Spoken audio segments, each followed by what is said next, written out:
The voice you're hearing isn't human anymore. Every voice you have heard on Mind Machine Atlas was made with AI. Not just this episode. The shorts, the long videos, the Spanish versions, the quiet openings, the dramatic endings, all of it. What sounds like a narrator is also a system. A carefully designed sonic identity, turning written language into presence.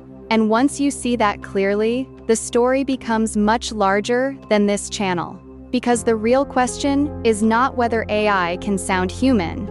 The real question is what happens when voice itself becomes programmable. For most of media history, voice was a bottleneck. If you wanted narration, you needed a microphone, a quiet room, a human schedule, and a voice that was available at the exact moment the project needed it. Then came the retakes. A sentence too flat, a breath too loud, a name pronounced incorrectly, a section rewritten after the recording was finished. For creators, educators, podcasters, audiobook producers, and video teams, narration was never just sound. It was time, consistency, fatigue, and cost.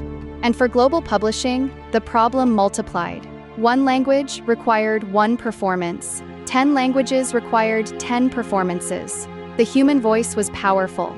But in production terms, it was also scarce. AI voice changes that bottleneck because it changes what a voice is. Modern systems do not simply paste together pre-recorded words. They learn patterns, pitch, rhythm, accent, breath, pacing, emphasis, and the tiny pauses that make a sentence feel calm, serious, curious, or afraid. A voice becomes a map. Not a copy of one recording, but a compressed model of how speech behaves. That map can then be directed.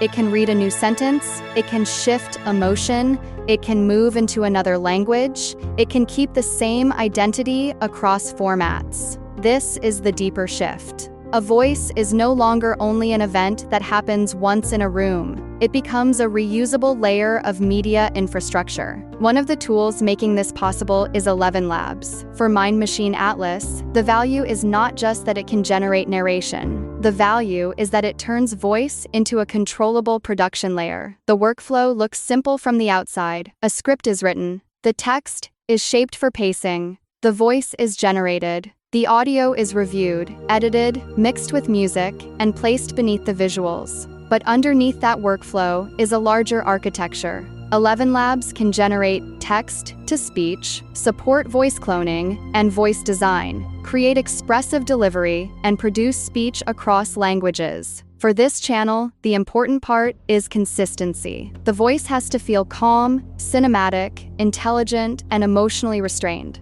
It needs to guide the viewer through invisible systems without sounding like an announcer selling something. That is vocal brand governance. The voice is not just a sound effect. It is part of the identity of the channel. And ElevenLabs is the system I use to build that layer. The most powerful part is not speed, it is reach. A single creator can now think in one language, write in one language, and publish across many. A video can become English, Spanish, French, Hindi, Portuguese, or Japanese without rebuilding the entire production from zero. But the deeper point is not translation. It is remapping tone. The best AI voice systems try to preserve more than words. They try to preserve cadence, intention, emotional shape, and the recognizable identity of the speaker.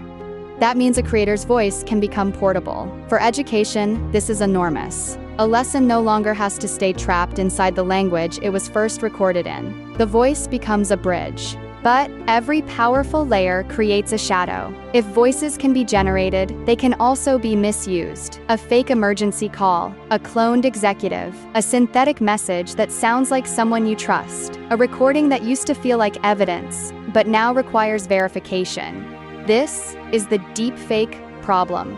When voice becomes software, trust can no longer depend only on sound. That does not mean the technology should disappear. It means the culture around it has to mature. Consent matters. Disclosure matters. Provenance matters. Verification matters. A creator should say when a voice is AI generated. A company should protect the voices it models. A listener should understand that realism is not the same thing as authenticity.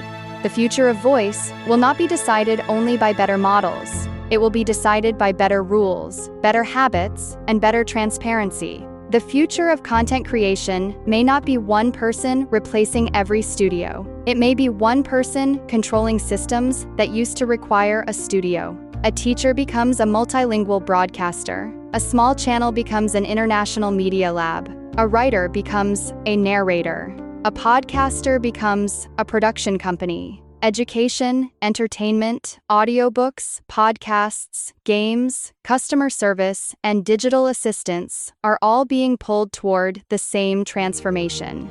Voice is moving from the recording booth into the software stack. And once that happens, voice is no longer only something you have. It is something you design, govern, scale, and protect. Every voice on this channel was generated with AI, but the larger story is not this channel. It is that voices themselves are becoming software. If you want to explore the same voice system I use for Mind Machine Atlas, I'll leave my ElevenLabs link in the description. It may be an affiliate link, which means it can support the channel at no extra cost to you. And now, you know what has been speaking underneath the Atlas.